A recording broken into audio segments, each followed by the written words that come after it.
start off because we have a very diverse panel here today, really incorporating all aspects of finance and investments and trade between the two countries. It's a hot topic.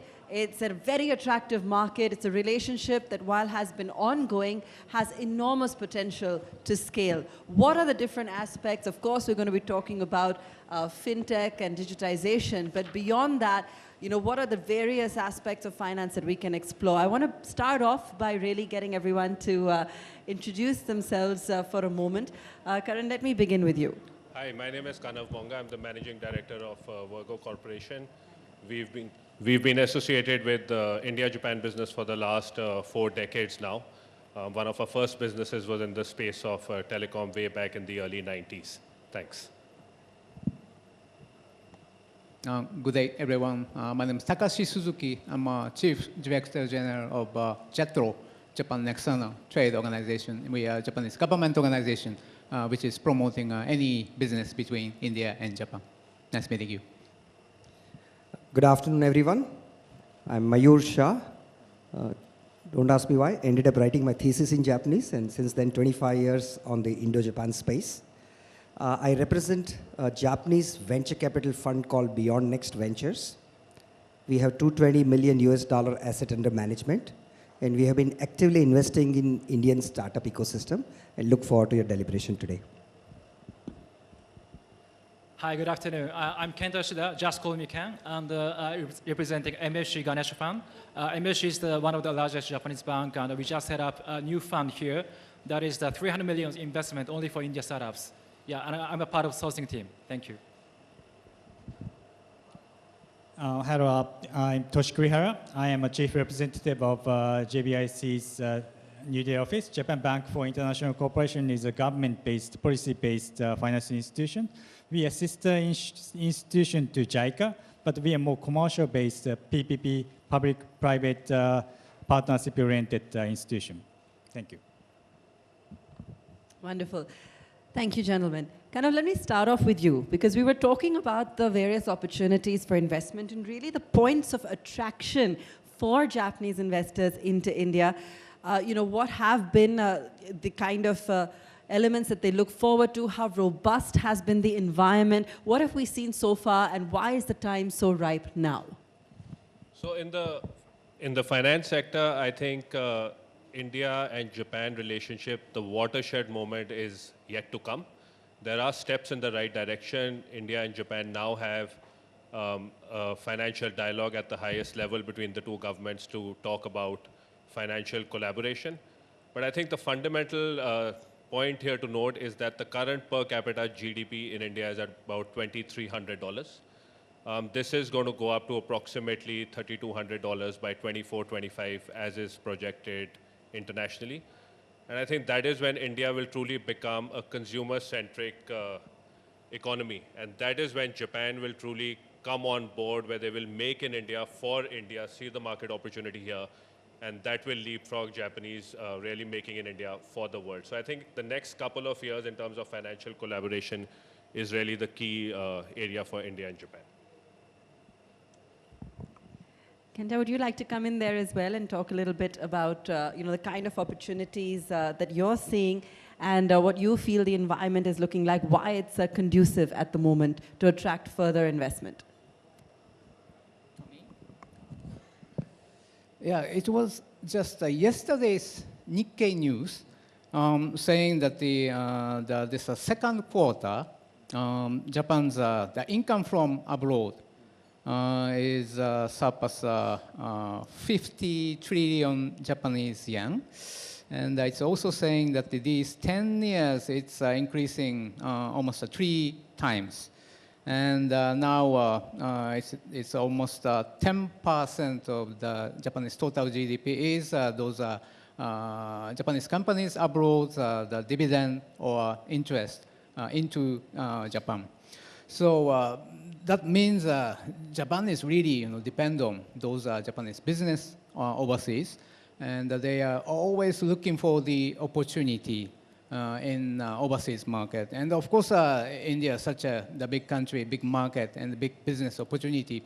They are really they're thinking about what to do in the Indian market.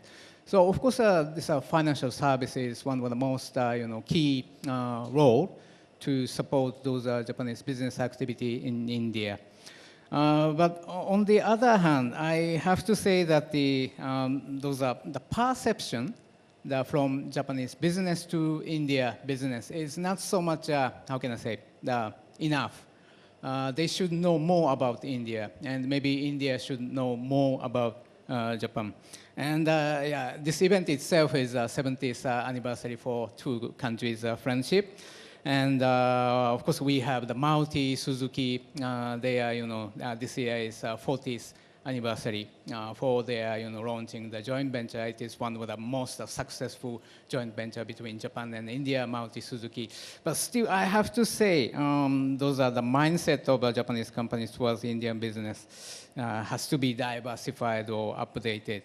And only the solution, actually, it was already discussed in the previous session, the people-to-people exchange. And it could be a students or young generation exchange or even the researcher exchange. Japanese companies in India now are 1,400.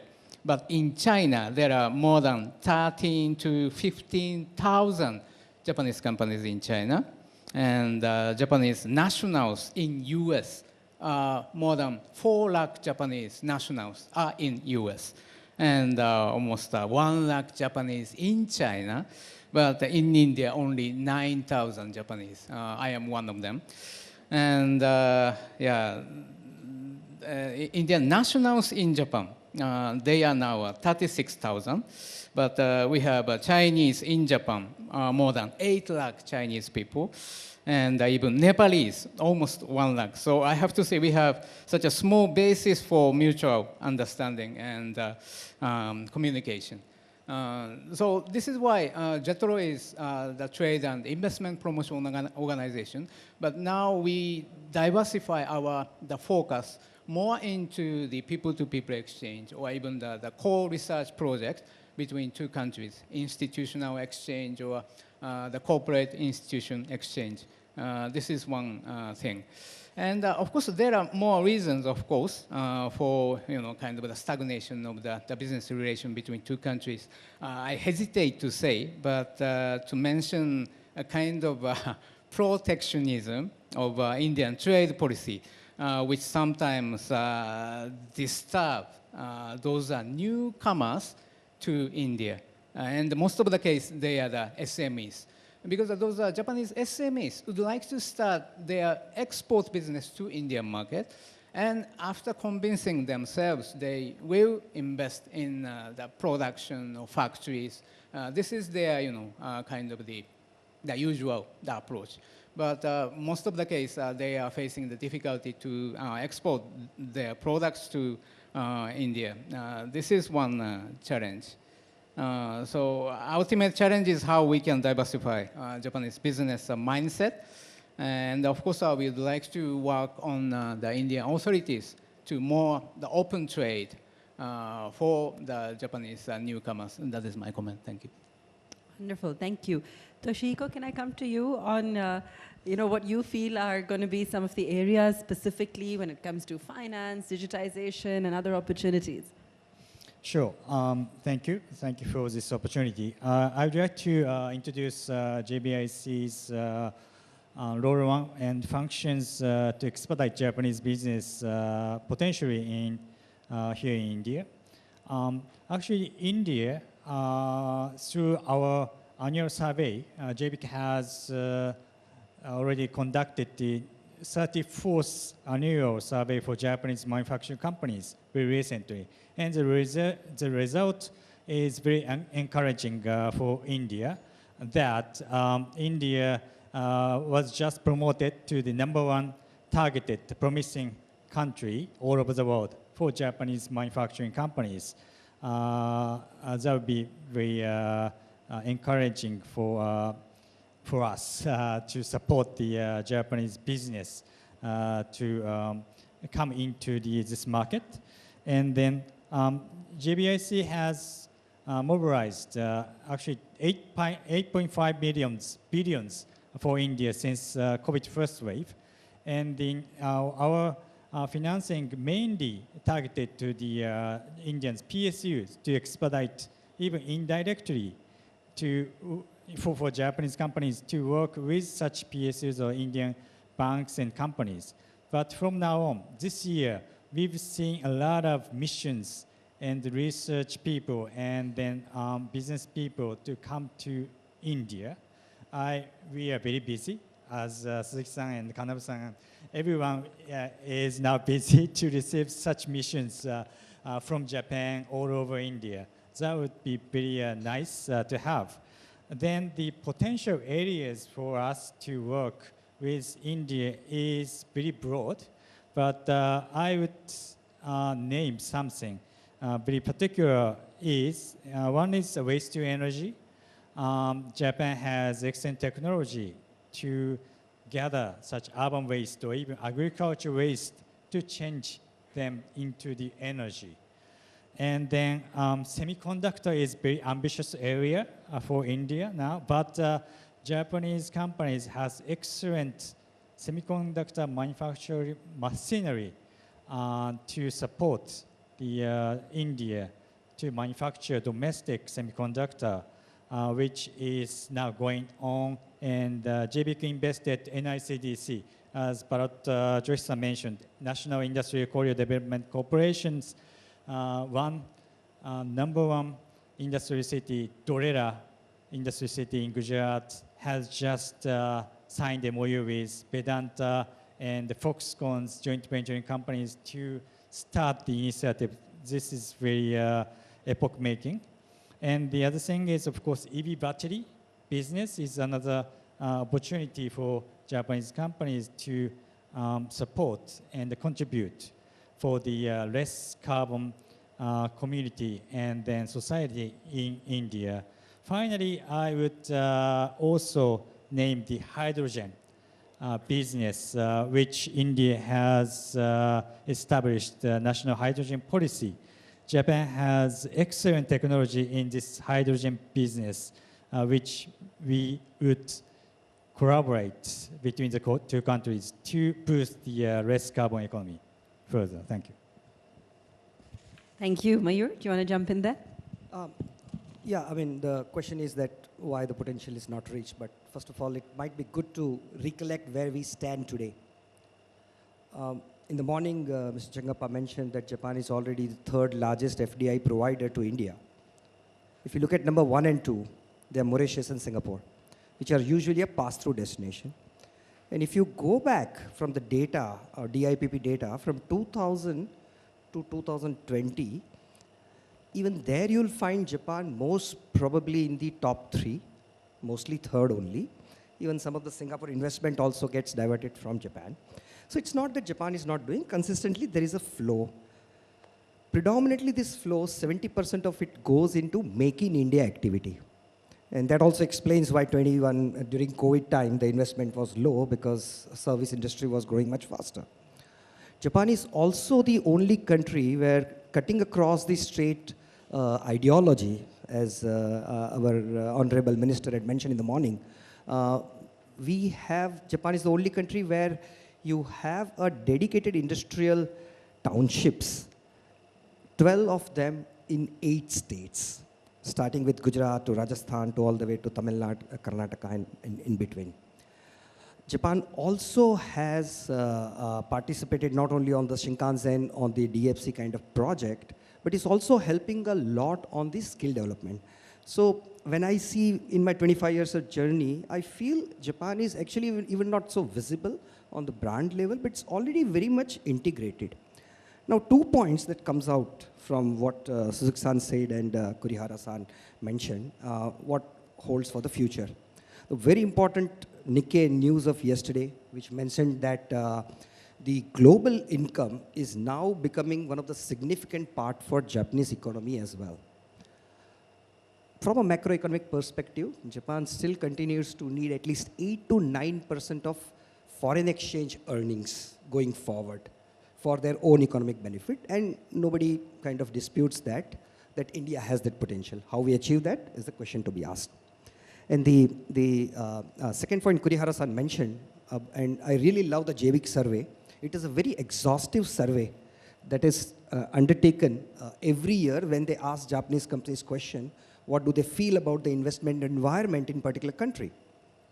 Now, India has been consistently either number 1 or number 2, and again, it has become number 1 on the long-term horizon. So if you open any company's annual report at this point, they would mention in the medium to long term, we would love to go to India. But that doesn't convert into investment. What converts into investment is the immediate interest in the market. And that's where I was very stunned to read this 34th survey, because in 2012, only 22% of companies had answered that they'll be interested in current Indian size of the market. Now it has gone to 47%. So there is a kind of potential interest as well that is growing up, and that probably augurs well, which will also bring into more investment. Thank you. Kenta, let me come to you now on this opportunities in the startup space, really, and the kind of, we've seen a lot of challenges, but we've also seen a lot of opportunity when it comes to that segment. What are you looking for specifically now? Are there particular sectors, segments, that you've dissected or that you feel are more attractive? Okay, so before going to the sector, let me, how can I say, recap, why India is ready for startups investment. And I don't have to repeat an India story, the populations, young generations, and also a huge consumption, so everyone understands already. And in addition to that, we have India stack, so we are ready for digital infrastructure. So we have seen many consumption growth in Japan, which happens in 1970s, 80s, and China, Korea, Southeast Asia. But in India, that is happening right now with the digital infrastructure. That makes a big difference, in other countries. And plus, everyone knows that India is the third largest startups investment country. So if you see the quality of startups, I'm so satisfied. The quality is so good. And having said that, this year is making India more attractive because if you see the stock market, that is we are seeing market corrections. The unprofitable tech companies lost 70% market cap in this year, but that is great for to investment. I mean, that is a worst moment for exit, but great for investment. And so I would say this year is in buyer's market in India.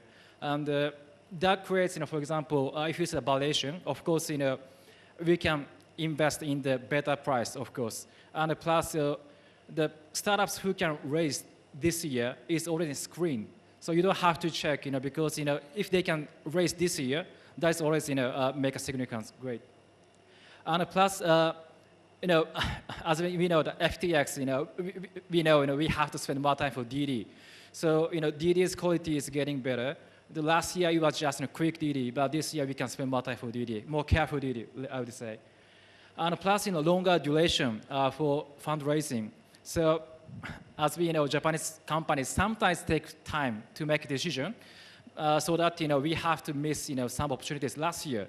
But this year, we can spend more time, usually 2 months, 3 months. Last year, it was just 4 weeks. So those, how can I say, changes makes, India more attractive.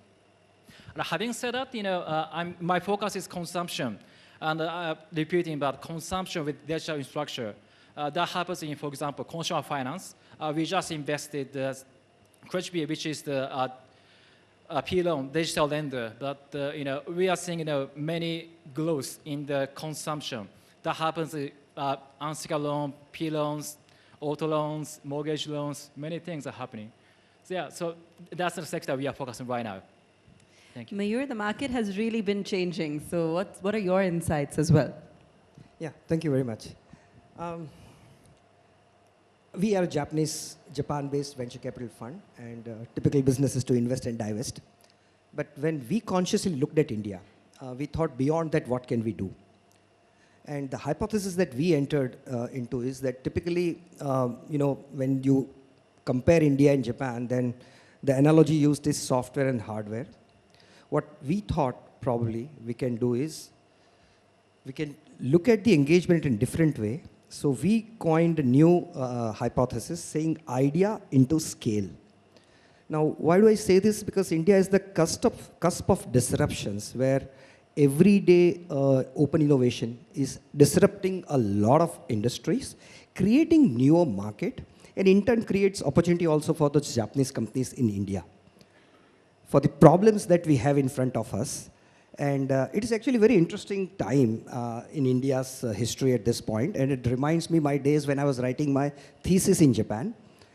And current phase in India is very similar to early stage of Japanese high economic growth. And I'll tell you what exactly was that. That whenever problem is seen, then people then in Japan and young people now in India don't leave it to government or large corporate to solve them. They want to solve it by themselves. They want to make a business out of it. And giving the demographics advantage that India has, this is going to continue for long. Now, how Japan fits into this play?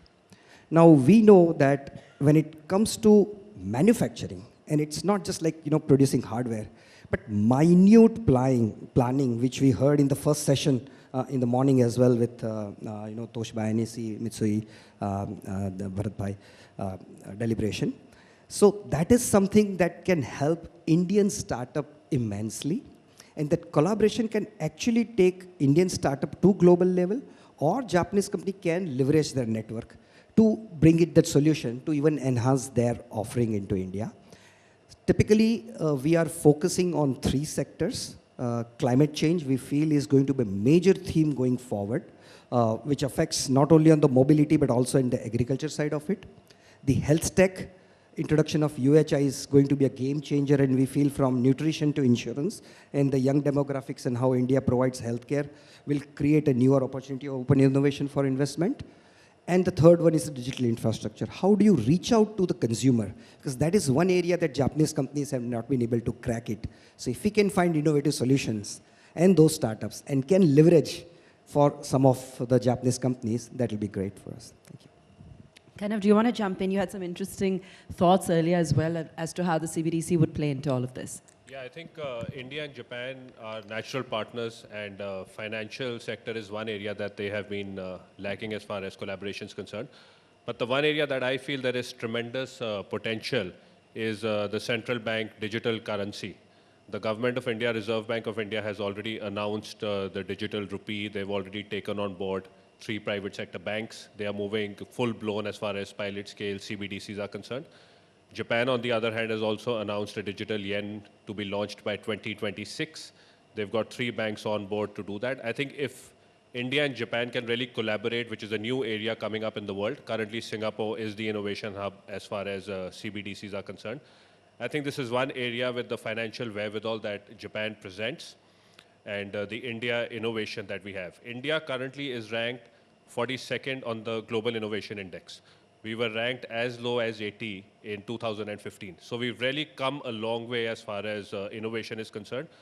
Japanese companies per se are not considered to be the most innovative as far as new technologies are concerned. And I think if both the countries really partner on specific areas in the financial sector, there is a tremendous opportunity that they both can address. One other point that I want to mention in terms of financial wherewithal that a lot of us don't know here in India is in Japan, in the top 100 companies listed on the stock exchange in Tokyo, 20% of their equity is lying in cash on their books of accounts. That's the wherewithal that the Japanese have in terms of financial sector. And I think with India expected to be rising as far as the per capita GDP is concerned, there is just an unbelievable amount of opportunity that we all in this room perhaps can look at in terms of financial sector collaboration. One other point that I want to mention historically here is that if you look at the 1980s and how Japan and the US collaborated in the financial sector, at that point, Sumitomo Bank actually went and invested $500 million in Goldman Sachs and actually went up to own 12% of that investment bank. That was the one watershed moment as far as collaboration between Japan and the US was concerned. If we can actually clinch some kind of a watershed moment, Japan as businesses are known to follow each other.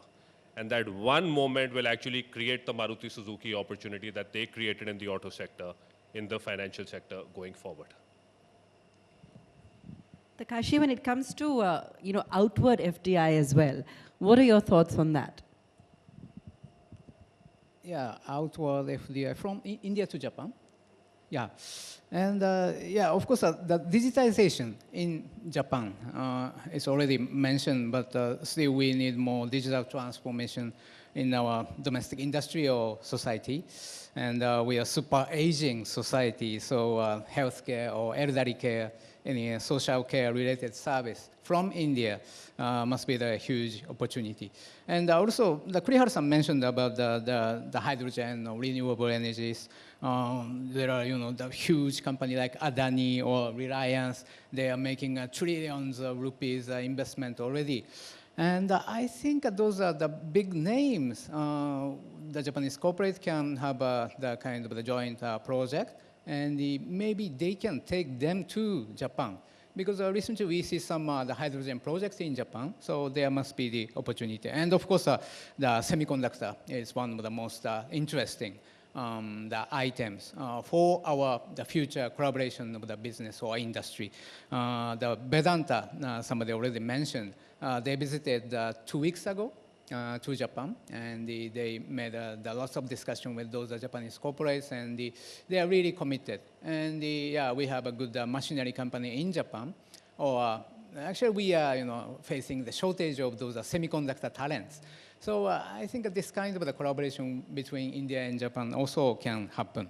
But I dare to introduce a rather negative or the kind of the bad aspect of our current relation between India and Japan.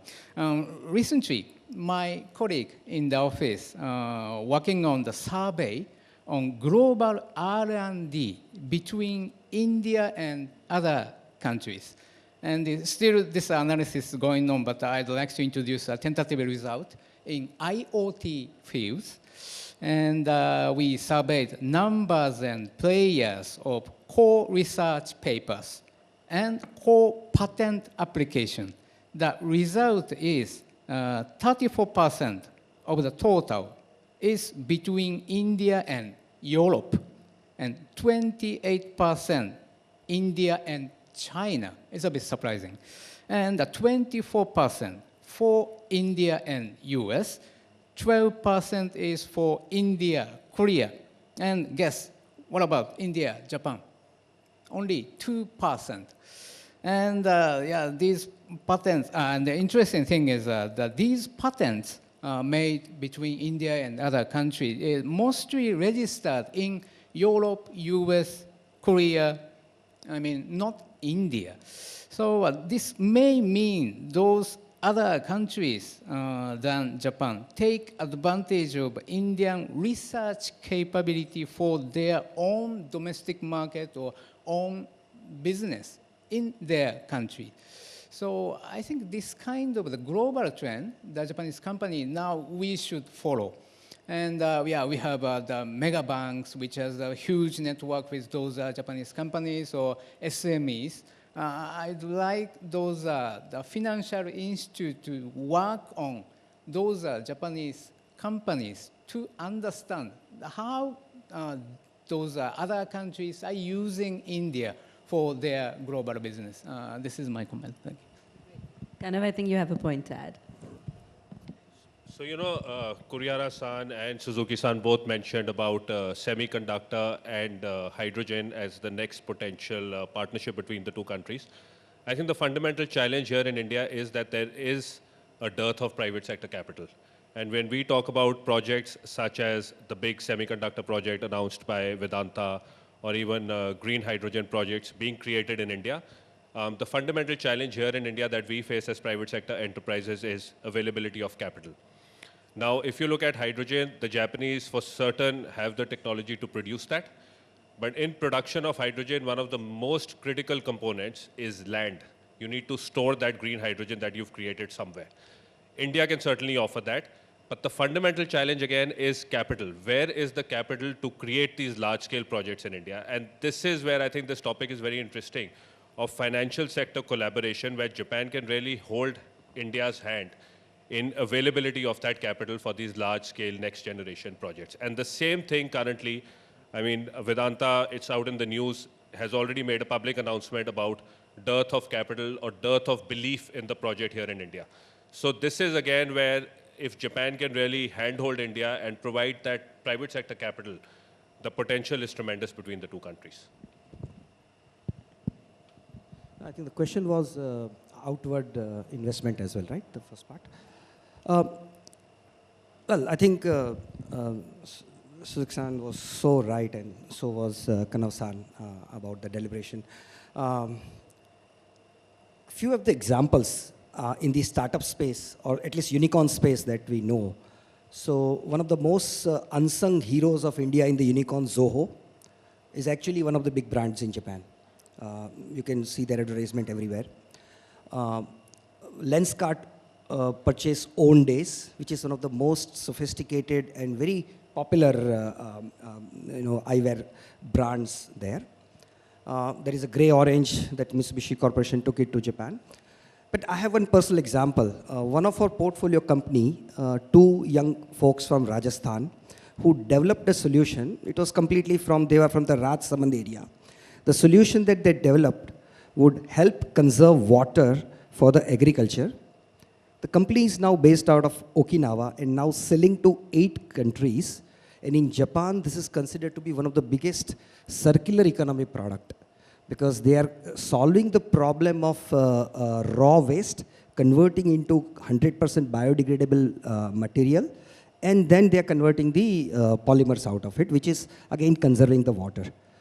So this is one of the example where I feel, when I look at the true potential of India, and when I see any problems in India, and when the young people's light shine up saying, oh, here's an opportunity, probably as a VC, we can try to see if this can have a global scale. And if there is something with Japan that we can do, probably would love to do. Maybe same with Yoshida-san in his investment at Mitsubishi. They have a largely huge fund of 300 million. Probably they'll also have the similar ideas. Yeah, thanks so much. As a bank, we have strong relationship with many Japanese, of course, Indian companies in India. And we usually connect startups with companies here. And for example, we execute MOU with Maruti Suzuki and MUFG and plus MOVE, which is a startup company. So we are happy to connect with the big companies plus startups.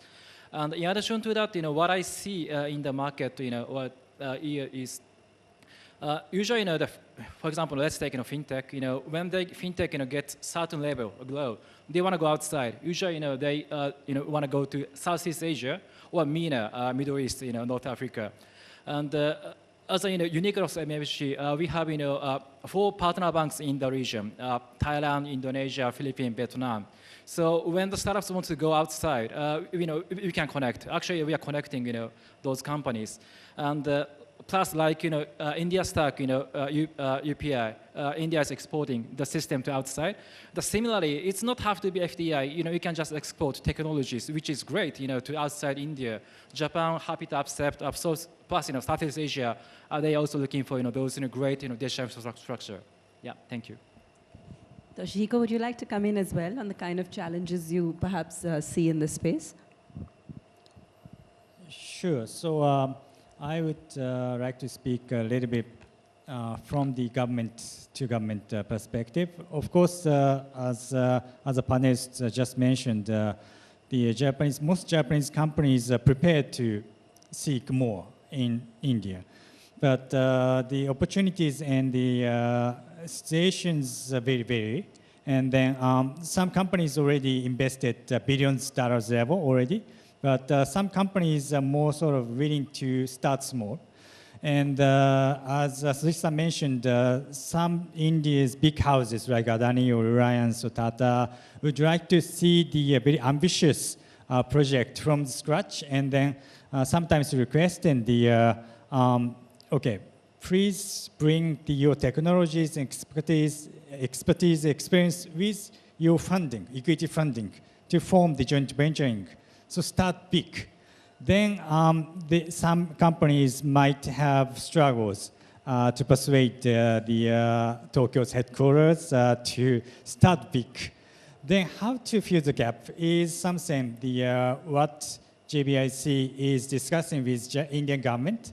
And then what we have we are initiating is to form the joint venturing fund between the Indian government and Japanese government.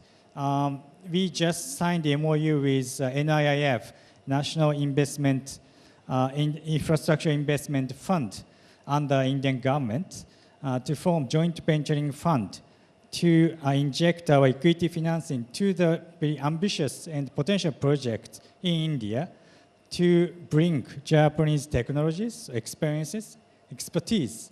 Then we would realize that such Japanese private companies would bring some of the technologies without much capital funding. And then India-Japan Fund between JBIC and NIIF would bring the equity financing to that ambitious project. Such supplemental sort of actions is particularly necessary for Japanese industry because apart from Western companies or some other US companies, as I said, some Japanese companies would need some time to accumulate the confidence to invest more. So we would like to fill the gap, and we would like to continue that actions through this G2G sort of initiative. Okay, I think you've all covered a whole variety of points, but if we were to just summarize and perhaps get a closing comment from all of you, I think that would be great. Kanav, let me go to you first. So, Kurihara-san mentioned about JBIC's collaboration with NIIF. Now, this is one of those areas that can really be path-breaking with India's plan for the Gati Shakti program of building infrastructure for the truly make in India. And every time there is an issue as far as gathering equity is concerned or secured debt is concerned. So I think Japan has started thinking on those lines now. The collaboration is working, steps have been taken in the right direction. I personally feel that the next couple of years are really going to be path-breaking as far as Japan-India is concerned. Japan has certainly realized that India is the true opportunity as far as the global stage is concerned. The world is facing geopolitical challenges. And no better reliable partners than India and Japan to really leapfrog the rest of the world and address the opportunity that presents itself in front of us right now. Thanks. Takashi? It must be the kind of the closing comment, but now I would like to raise the topic, the Japanese SMEs. We have more than 1,400 Japanese companies already in India, but guess what about the Japanese SMEs among those 1,400 Japanese companies? Only 20% are the SMEs. But if we see those are Japanese companies in China or Japanese companies in ASEAN, more than half of them are Japanese SMEs. Actually, this is a very unique point of the Japanese business in India. And Kurihara-san already mentioned about JBIC's, the mindset. And the Jetro is now really concerned how we can promote more Japanese SMEs to come to India. And we tried for a decade, but it's not so much successful. But recently, I see the company like Vedanta, they, before COVID time, 2017 or 18, they acquire one Japanese small-sized company which is making a smartphone, the glass. And according to the MD of Vedanta, he told me that it was a sick Japanese SME. But the technology was good, and they decided to acquire that company. It's really strategic. And I know this is a bit controversial. The Japanese government organization, Jetro, is saying the companies should acquire the Japanese SMEs, but might be the good idea to regard such kind of the activity as a part of the collaboration. So we also see that type of, the Indian companies invest in Japan, type of the business can be one kind of the kickoff of the increase of the business relation. Thank you. Mayur, what are you looking forward to the most in the next phase of this collaboration? I'll just take the baton from him on the SME side of it because since 2006, I had a front row seat seeing 200 companies from Japan investing in India to rise to 1,500. In fact, to be honest, I have moved past SME now, honestly, in my assessment.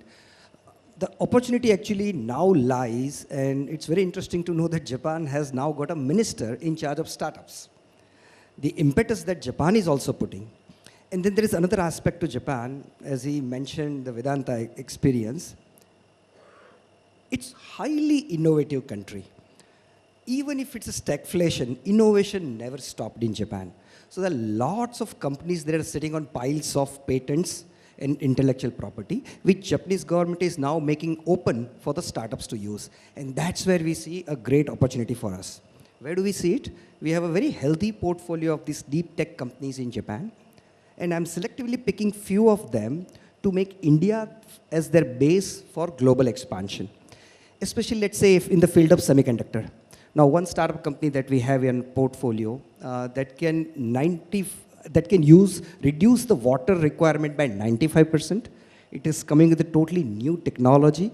So there is a zero hazardous, the leftovers part of it.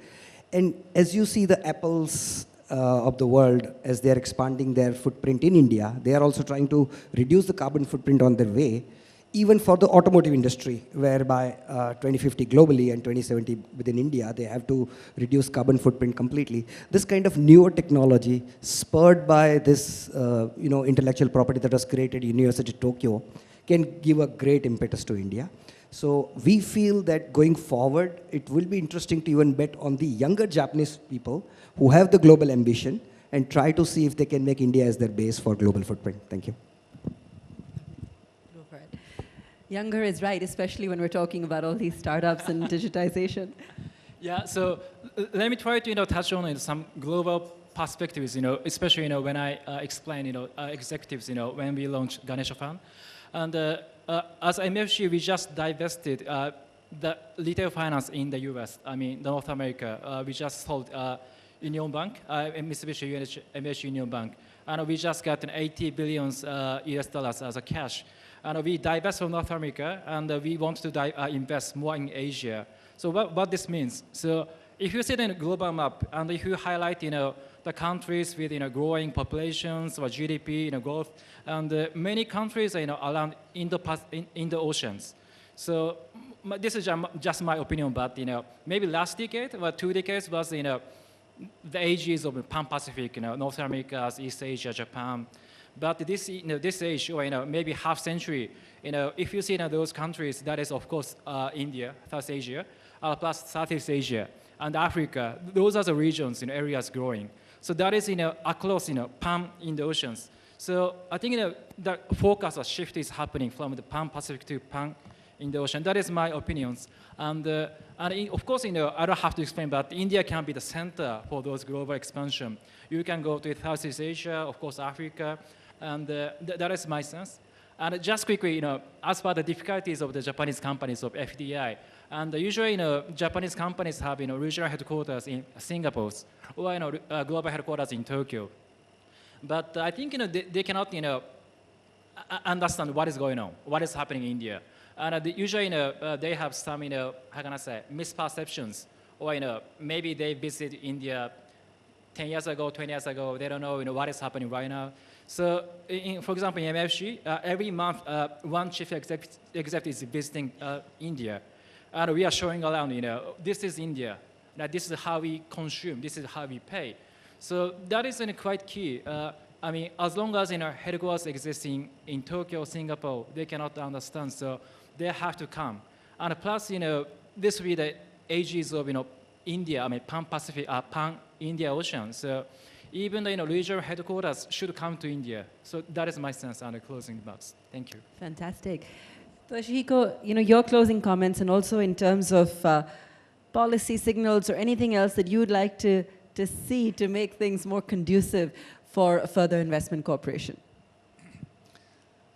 Thank you. I have only a few to say.